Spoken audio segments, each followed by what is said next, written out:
Hello, আসসালামু আলাইকুম everyone. আজকে চলে যাচ্ছি আমরা আমাদের জায়ের বাসায়। আমি আর আমার মা মিলে সকাল সকাল আমার জায়েদের বাসায় চলে গেলাম। তো আমরা আজকে ইতিমখানার বাচ্চাদের খাওয়াবো বলে উদ্দেশ্য করে রান্নাবান্না শুরু করেছে।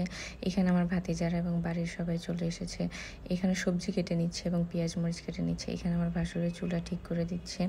এখানে আমার যে বড় যা মাংস কেটে নিচ্ছে।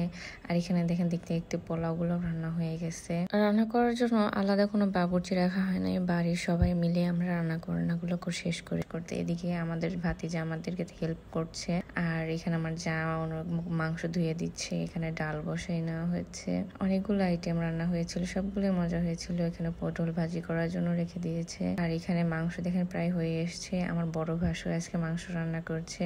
আর এদিকে আমার ভাতিজা সেগুলো টেস্ট করতেছিল আর আমাদেরকে উঠে উঠে সারতেছিল যে নিয়ে খেয়ে দেখ কেমন হয়েছে। তো এখানে রান্না বান্না শেষ করা হয়েছে। তো ওদের মেহমানদের জন্য বেড়ে নেওয়া হচ্ছে।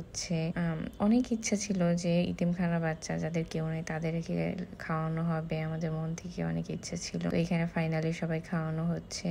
সত্যি বলতে ওদের ভাবে খাওয়াতে পেরে আমার মন থেকে অনেক তৃপ্তি লাগছিল, আলহামদুলিল্লাহ।